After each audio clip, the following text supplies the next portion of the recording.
Louvado seja o nome do Senhor. Vamos abrir nossas Bíblias no livro no Antigo Testamento, 2 Crônicas 22.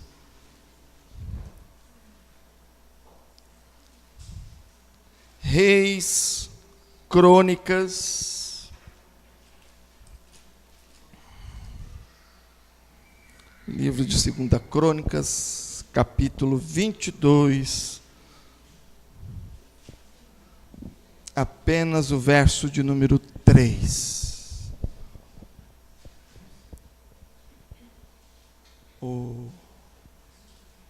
Rodrigão, pega o controle aqui do ar para mim, faz um favor.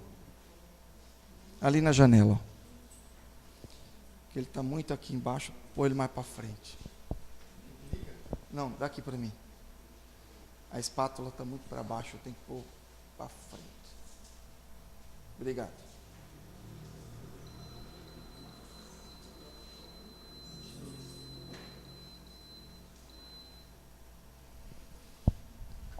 Ele chega no meu pé e não chega aqui em cima. Muito bem, acharam? Está difícil, 2 Crônicas. 2 Crônicas 22, 3. Diz assim o texto: Sua mãe, filha de Onri, chamava-se Atalia. Ele também andou nos caminhos da casa de Acabe, porque sua mãe era quem o aconselhava a proceder iniquamente. Oremos. Pai de amor, nos ensine, ó Pai, aquilo que o Senhor tem para nós nessa noite, aquilo que o Senhor já falou ao meu coração, e que seja agora alcançado o coração dos irmãos, com poder e com graça, em nome de Jesus. Amém e amém. Todo ano a gente fala bem da mãe com muitos motivos, e tem que falar. Contudo, esse ano eu fiquei pensando, será que tem defeito alguma mãe? Será que tem coisa ruim para falar das mamães? E a Bíblia fala mal de mãe. Mas não é falar mal porque a Bíblia quer falar mal de mãe. É que a Bíblia entrega para nós as nossas qualidades, para que a gente mantenha as qualidades, mostra para nós o que nós temos que buscar nos aperfeiçoarmos, mas também a Bíblia nos entrega os nossos pecados, revela os nossos pecados. E aqui, nessa noite, eu não quero trazer uma palavra de elogio, mas uma palavra de desafio para a mamãe. Fugir dos nossos próprios egoísmos e, em algum momento, atrapalhar a vida dos filhos. Você acha que isso é possível? Uma mãe atrapalhar a vida de filho? A gente só fala tão bem de mãe. Mãe é a coisa mais linda.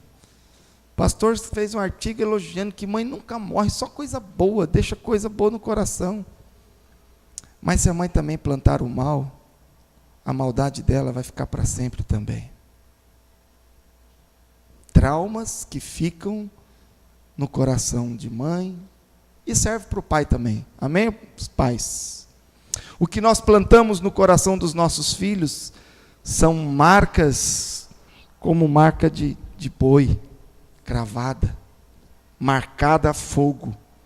Ou talvez você possa pensar que as marcas de mãe e pai no coração da gente é como antigamente se escrevia em pedra, entalhadas em pedra, não tem como apagar facilmente, não se apaga com borracha, nem com Eurorex, você tem que destruir a pedra, quase que, ou seja, para queimar algo no coração de uma criança maltratada, só que ela morra para acabar com aquele sofrimento. E aqui nós temos um texto, ou aliás, 3 textos que nos alertam de coisas ruins que algumas mães procederam. E a primeira vem essa. Nós temos o rei Acasias. Se você quiser entrar mais em detalhes a história de Acasias, vai no ano de 2016 no YouTube da nossa igreja e procure lá um sermão deste reverendo que falava sobre precisamos de um mentor, precisamos de um bom discipulador nas nossas vidas, porque Acasias sofreu aqui alguns problemas com a sua mãe, e depois segue a história. Acasias morre, entra outro rei no lugar, e todo aquele problema causado na vida de Acasias por causa da sua mãe. Vamos reler o texto, que diz assim: o rei Onre, no caso, né? Sua mãe, filha de Onre, chamava-se Atalia. Ele também andou nos caminhos da casa de Acabe. Sua mãe quem? O Acasias. Mãe do Acasias. Porque sua mãe era quem o aconselhava a proceder iniquamente. Nós temos aqui uma mãe que ensina o filho a proceder mal. Na história antiga dos reis, uma vez conversando com nosso professor de história sobre a sucessão dos imperadores romanos, e tem a história de Calígula, um imperador que começou muito bem, mas depois se perverteu, tanto na imoralidade quanto no maltrato com as coisas do império, e aí sempre com aquelas pessoas ao redor querendo derrubar o imperador para tomar o poder. E aí o seu tio, irmão do seu pai, Cláudius, engenhou ali uma traição, mataram Calígula. Mas aí, quando Calígula ainda em vida, com medo de morrer, tinha extraditado sua irmã Agripina. Quando Cláudio toma o poder no lugar do Calígula, ele traz Agripina de novo. A Agripina, muito ambiciosa, nessa extradição ela tinha gerado um filho, e trouxe esse filho, muito ambiciosa, tenta e seduz Cláudio, com o objetivo já de colocar o filho no poder no lugar do Cláudio, que era o imperador. Ela de olho. Só que Cláudio tem um filho também. Ela seduz, casa, e agora, o dia que vier a suceder o novo imperador, quem seria? O filho do Cláudio ou o filho de Agripina? Ela calcula ali o tempo e vê que está prestes ao filho ter idade suficiente para assumir o reinado, o trono do pai, se o pai vier a morrer. O que ela faz? Ela organiza a matar Cláudio, para que não dê tempo do filho dele, que é mais novo que o filho dela, assuma o trono. E quem assume é o filho dela, Lúcio. Então agora a Agripina, ambiciosa, irmã de Calígula, tem o seu filho no trono. E quando ele assume o trono, ele assume um novo nome, e o nome dele é Nero. Menino bom, que dói. Assume Nero. E Nero, um dos imperadores mais famosos, criado nesse mundo de ambição e de busca pelo poder, mais para frente se sente ameaçado, porque a sua mãe agora se vira contra ele, querendo derrubá-lo, e apoia o seu enteado, o filho de Cláudio, e tenta, porque eles já não estavam mais se combinando, e Nero, com medo desse novo emaranhado, então manda matar sua mãe. Agripina. Agripina, quando vê os soldados se aproximando e já esfaqueando, ela gritava: aqui, acerta o meu ventre. Porque ela sabia que era o seu filho quem estava mandando os soldados lhe matar. Por que eu conto essa história? Foi isso que ela ensinou para ele. Ainda chamado Lúcio, mas Nero viu ela matando Cláudio. Aquela ambição, aquele poder.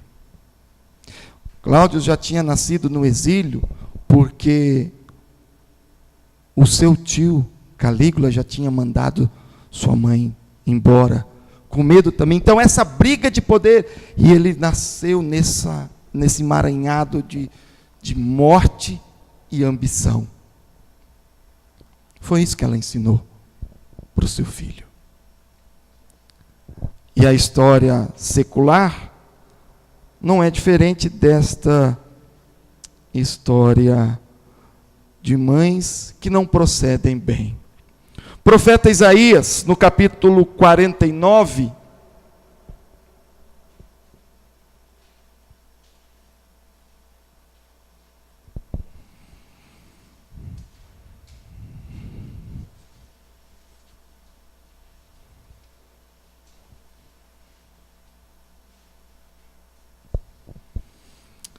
profeta Isaías 49 nos diz: acaso pode uma mulher esquecer-se do seu filho que ainda mama, de sorte que não se compadeça do filho do seu ventre? O profeta está nos perguntando: será isso possível? E ele faz essa pergunta retórica, jogando esta pergunta para nós pensarmos, porque ele provavelmente tenha visto isso. Difícil a gente imaginar alguma coisa assim, meio que inédita, tirar do nada. Alguns casos raros. Mas se ele faz essa pergunta é porque ele já viu alguma mãe, mas fala: isso não é possível, meio que indignação. Será possível? Mas aí ele vem com uma palavra de alento e de bênção. Mas ainda que esta viesse a esquecer dele, eu todavia não me esquecerei de ti. Irmãos, Deus não é mãe que esquece do seu filho. Deus não é mãe ou pai. Deus não tem sexo. Se quiser chamar Deus de mãe, também não é pecado.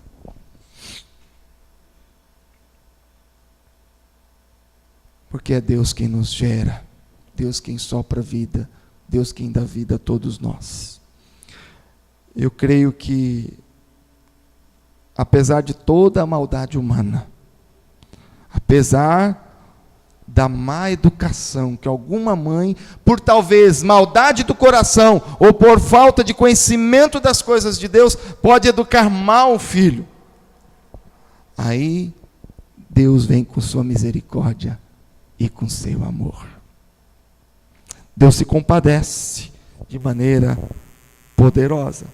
Abra suas Bíblias no livro de 1 Reis, falando ainda dos reis, daquele período de troca impressionante, uma grande sucessão de reis de Israel e de Judá.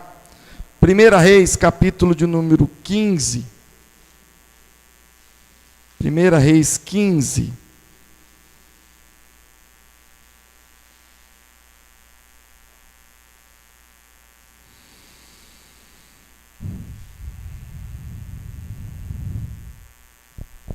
A partir do verso de número 9.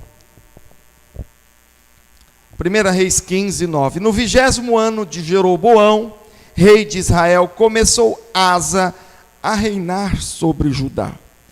41 anos reinou em Jerusalém. Era o nome de sua mãe Maaca, filha de Absalão.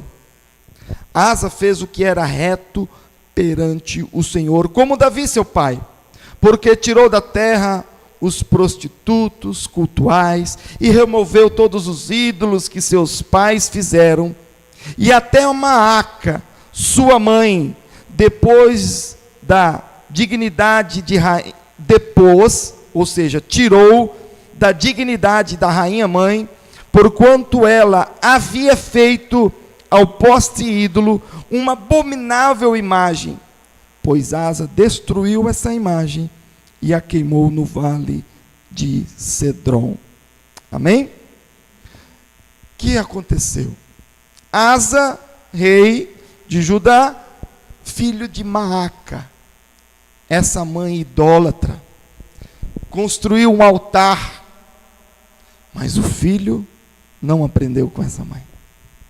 Muito pelo contrário, serviu a Deus e foi reto como seus antecessores, que às vezes alguns foram bons, outros não, mas Maaca tão buscou servir a Deus que tirou o posto de rainha mãe da sua mãe. Tirou dela esse poder. Tanto quanto ele zelou pelas coisas de Deus. Você zela mais pela tua mãe ou pelas coisas de Deus? Você zela mais pelos seus filhos ou pelas coisas de Deus? Dia das mães, perguntar isso para a mãe, parece um ultraje. Ô pastor, que coisa horrível, você falou, você está doido. Meu irmão, é verdade. Um filho tirou o poder de rainha mãe da mãe, porque ela era uma idólatra e queria fazer as coisas erradas, e fez. Ele falou, você está errada, mãe, eu vou destruir esses ídolos seus, e você agora não tem mais poder nenhum aqui nesse palácio. Um rei reto exortou a sua mãe.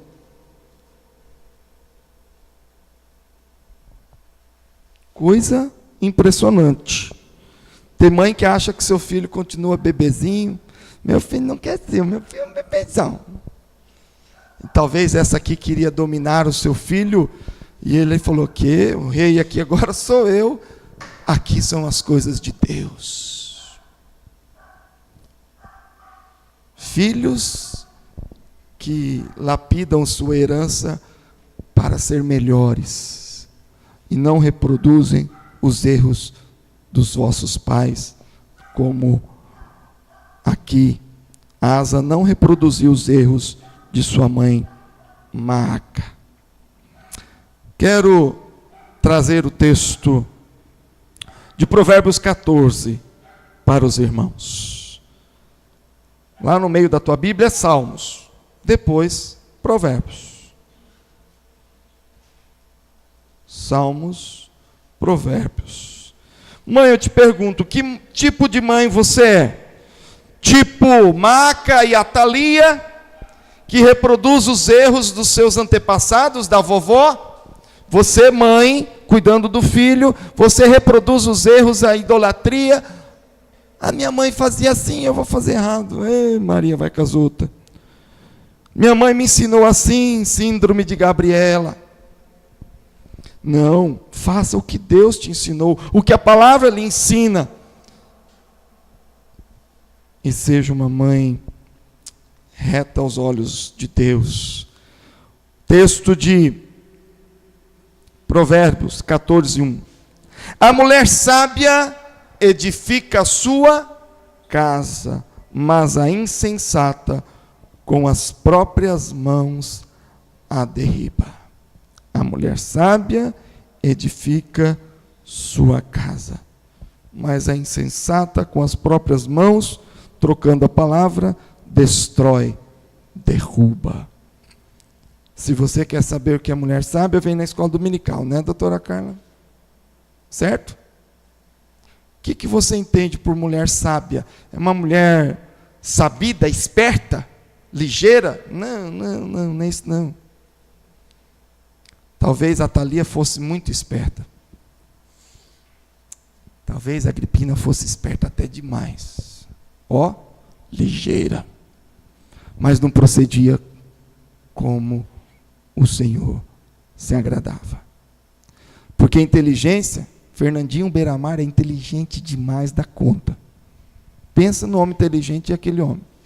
Só que ele usa a sua inteligência para o mal, não para servir e fazer as coisas de Deus. Inteligente tem para todos os modos. Quero que você use a tua sabedoria, a tua inteligência para servir a Deus e educar os vossos filhos com sabedoria das coisas do nosso Deus. Amém? E quero partir para o último texto que eu quero fechar. 1 Samuel, um texto que eu gosto muito, que a Dani ama, que é o texto de Ana. 1 Samuel 1,17. Que este é o exemplo de boa mãe. Falamos de uma mãe má. E lemos o texto de Provérbios 14, que diz a mulher sábia. Será que Ana é um bom exemplo de mulher sábia para nós? Põe sabedoria nisso. Põe sabedoria nisso. Essa é a boa mãe. 1 Samuel, capítulo 1, verso 17. E nós vamos pular, tá? Fica comigo nesse capítulo aí que nós vamos pular e invadir o capítulo 2 também. Deixa essa tua Bíblia no 1 Samuel, capítulo 1 também.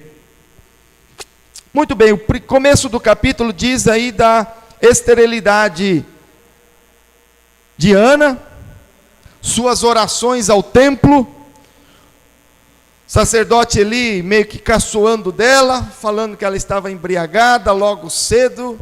E ela falou, não, eu choro diante de Deus, porque ela queria gerar filhos. E aí vem o verso de número 17, que diz: então lhe respondeu Eli, vai-te em paz, e o teu Deus de Israel te conceda a petição que lhe fizeste. 18, e disse ela, ache a tua serva mercê diante de ti. Assim a mulher se foi seu caminho e comeu, e o seu semblante já não era triste. Seguindo, levantaram-se de madrugada e adoraram perante o Senhor, e voltaram e chegaram à sua casa, a Ramá. Eucana coabitou com Ana, sua mulher, e lembrando-se dela o Senhor, ela concebeu, e passado o devido tempo, teve um filho, a que chamou Samuel, pois dizia, significado do nome Samuel, do Senhor o pedi. Aqui Deus então concede a alegria de Ana se tornar mãe. Pula para o verso 24, que diz: havendo desmamado, levou consigo, com um novilho de 3 anos, uma efa de farinha e um odre de vinho, e o apresentou à casa do Senhor a Siló. Era o menino ainda muito criança. Ana leva esse menino, depois de desmamado, para o sacerdote Eli, entregando-o a Deus. Verso 11 do capítulo 2. Então Eucana foi-se a Ramá, a sua casa, porém o menino ficou servindo ao Senhor perante o sacerdote. O pai entrega o menino a Deus como lhe prometeu. Esse menino foi entregue a mim para tirar a minha vergonha, mas eu entrego a Deus, consagro a Deus. Hoje não tem assim difícil, você não vai deixar esse menino na igreja para ninguém cuidar, porque o pastor não mora aqui, nem zelador, aqui não é creche. E mesmo se fosse, não moraria, ficaria no período escolar. Então esse costume de entregar o menino para Deus de uma maneira tão literal, não tem nos nossos dias. Como você entrega os seus filhos para Deus hoje? Porque nós vemos que tem mães que entregam seus filhos à idolatria, à ambição, ensina a morte, as traições. Existe mãe assim. Louvado seja Deus, bendizer Deus que não tenha ninguém assim em nosso meio. Senão o pastor tem que fazer uma denúncia criminal, né? Tem que denunciar. Porém, irmãos, a palavra nos diz que Deus se agradou de uma maneira tremenda, não só da oração de Ana, da sua fé, mas da sua entrega. Ela entregou seu filho a serviço do Senhor perante o sacerdote Eli. Verso 11 do capítulo 2. Agora vamos seguir o 18 em diante. Olha o verso 18 do capítulo 2. Samuel ministrava perante o Senhor, sendo ainda menino, vestido de uma estola sacerdotal de linho. Sua mãe lhe fazia uma túnica pequena, de ano em ano. Lhe a trazia quando, com seu marido, subia a oferecer o sacrifício anual. Que bonito. A mãe todo ano levava uma roupinha nova, o seu filho crescia, e ela trocava a sua túnica, a sua roupa, de ano em ano. Ela ia lá servir a Deus, adorar a Deus, e ainda estava ali se agradando de ver o crescimento do menino perante o Senhor, e ver o texto que Samuel, ainda pequeno, adorava, servindo a Deus. Verso 20. Eli, o sacerdote, abençoava Eucana, pai, e a sua mulher Ana, e dizia: o Senhor te dê filhos, olha o plural, desta mulher, em lugar do filho que devolveu ao Senhor. E voltavam para casa. Num destes anos, quando Ana estava ao templo, adorando, servindo a Deus, junto com seu filho, que lá era um aprendiz de sacerdote, o sacerdote chefe, o Eli, pôs a mão sobre ela e falou: filha, eu vou orar com você. Sobre ela e sobre ele. Pôs a mão sobre a cabeça de Eucana, do pai, do marido, e falou: que Deus te dê filhos com esta mulher aí do lado. Lembra que Eucana tinha outra esposa? Aquela que buzinava no ouvido de Ana, ficava perturbando. Por isso ela foi chorar no templo. Eu não aguento mais aquela mulher perturbar minha vida. Esse negócio de ter mais de uma mulher em casa. Eu não sei se ter duas esposas é ruim para o marido que tem duas mulheres para buzinar no seu ouvido, ou as duas, uma brigando com a outra. Eu não sei qual que é pior. Né, marido? Uma não é fácil, imagina se for duas. Ó, sartei de banda. Apesar que uma é cara, imagina duas, Deus me livre. Sem vergonha e doido é aquele que tem amante, porque para pagar o preço de duas, misericórdia. Seguinte, irmãos, Deus, através do sacerdote, falou: que Deus te dê filhos com esta mulher que está ao seu lado. Ora profetizando esta bênção. Com essa, não é com aquela outra, é com essa aqui, ó, que está perante Eli no templo orando, buscando ao Senhor. Essa mulher, Deus traz uma profecia através do sacerdote Eli. Glória a Deus. Vamos seguir o texto? Esse é o verso 20. O Senhor te dê filhos desta mulher, em lugar do filho que devolveu ao Senhor. E voltavam para casa. E eles foram. Verso 21. Ah, que coisa boa. Olha aqui. Abençoou, pois, o Senhor a Ana. E ela concebeu e teve 3 filhos e 2 filhas.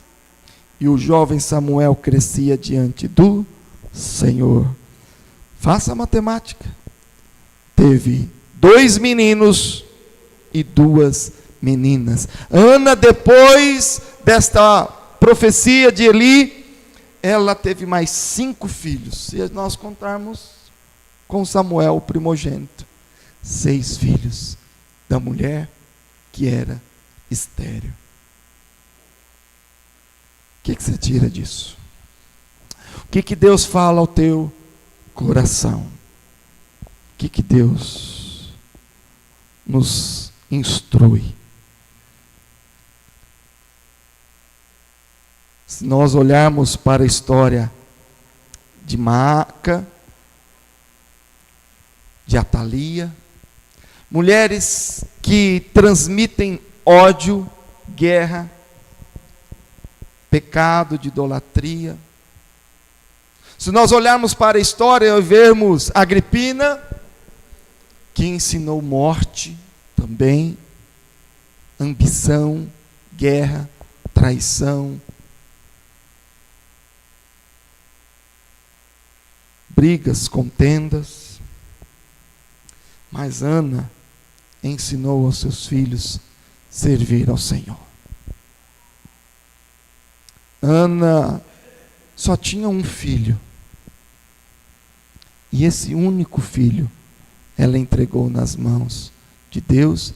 E, gente, com um filho pequeno, ela via esse menino uma vez por ano.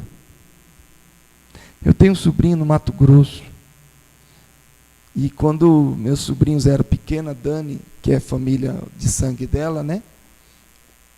Eu como casado, tio agregado, a Dani sentia uma saudade tremenda desse sobrinho do Mato Grosso, que via só de Natal, de férias, de fim de ano.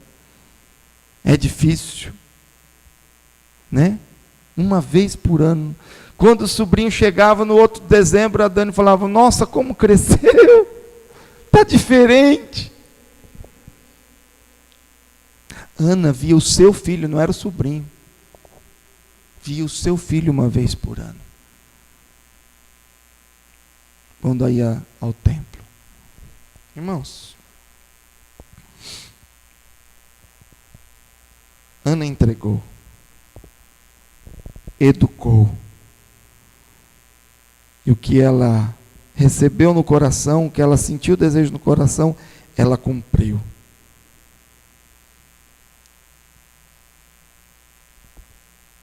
Efésios 6,4, para a gente agregar ao conhecimento que nós devemos dar aos nossos filhos. Gosto muito desse texto. Efésios, capítulo de número 6, verso de número 4.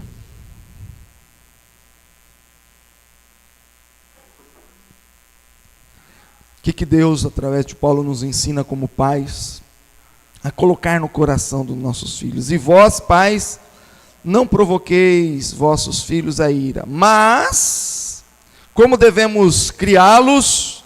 Na disciplina e na admoestação do Senhor. Pais aqui no plural, que serve para pai e mãe. Criar nossos filhos na disciplina e na admoestação. Eu falei, disciplina, será que é estilo Bolsonaro? O que é isso aqui?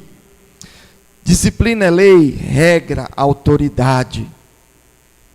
Coisa que falta muito para as crianças dos nossos dias. Criança que quer mandar no sistema. Na hora de dormir, na hora, o jeito que come, no que vai falar, e quanto tempo de celular fica. É eles que querem dar regra? Não! Eu falo como pai de filho pequeno, que tem celular na mão, às vezes a gente afrouxa, e toda vez que a gente afrouxa, se dá mal. Alguma coisa dá errado, atrapalha o sono, depois não quer comer direito, uma coisa... Pai tem que exercer, e toda vez que aí vem a dor na consciência, e a gente chega junto, ponto, resolve o problema. Criança precisa sentir, principalmente de nós pais homens, esta autoridade. A identificação de pai com Deus é quase uma coisa direta. Dificilmente as crianças fazem uma ligação de mãe com Deus, mas de pai com Deus, até porque chamar pai, Deus de Deus Pai, isso é uma linguagem muito forte. Então, se você, pai, quer educar o seu filho num relacionamento espiritual saudável, ensine, você, pai, a autoridade, exerça a sua autoridade com seus filhos. E a admoestação é advertir a falta, repreender, não necessariamente com autoritarismo, mas repreender aqui você pode usar diversos métodos, principalmente a admoestação em amor. Admoestar, ensinar, mostrar a falta e endireitar o caminho. Se nós temos que disciplinar, que é lei, regra e autoridade, então nós temos que ensinar as leis, as regras e a autoridade de Deus para os nossos filhos.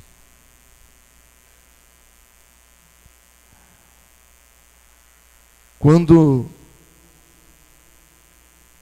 eu vejo que eu preciso conversar com a Dani alguma coisa, busco na palavra e falo para ela.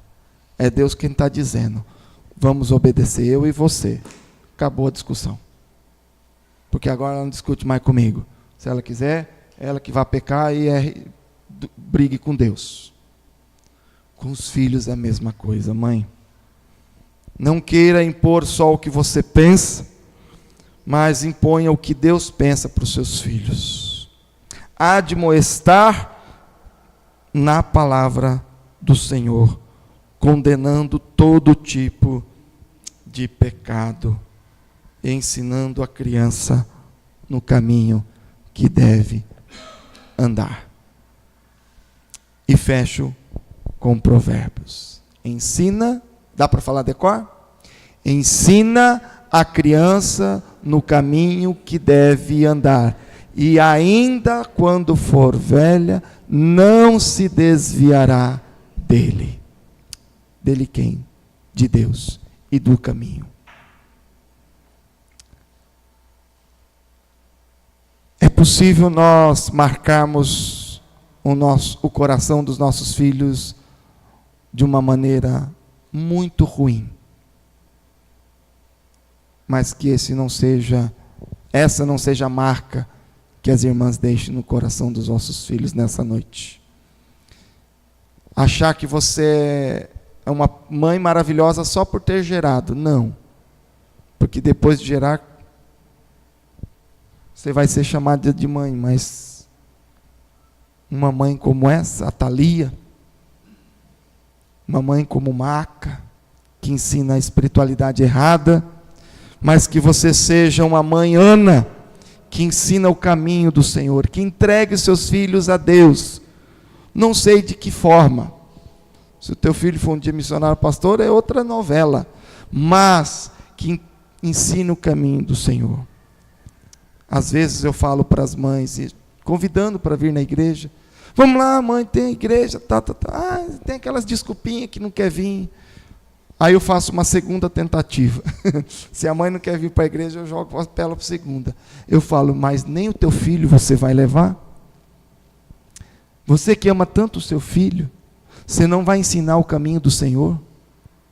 Para quem você mais ama? O que de melhor você tem para ensinar para o seu filho? Jogar bola domingo de manhã? Levar no clube? Ou ir para a escola dominical? O que você tem de melhor para ensinar para o seu filho? Assistir Faustão, jogar videogame ou ir no culto? Eu não sei o que você tem de melhor. O que você tem de melhor para o teu filho? Dormir de manhã à vontade no domingo, porque é o dia que ele tem para acordar mais tarde e tal. Isso, ensina a preguiça para o teu guri. Sem responsabilidade com as coisas de Deus, para não ter tempo para Deus. Porque o domingo é o meu dia. O domingo é dia nosso? O domingo é dia do? Então você não tem dia. Ou talvez você tenha 6 dias para você. Faça disso o que você quiser. Deus pediu um dia. Um descanso. O sabá de Deus.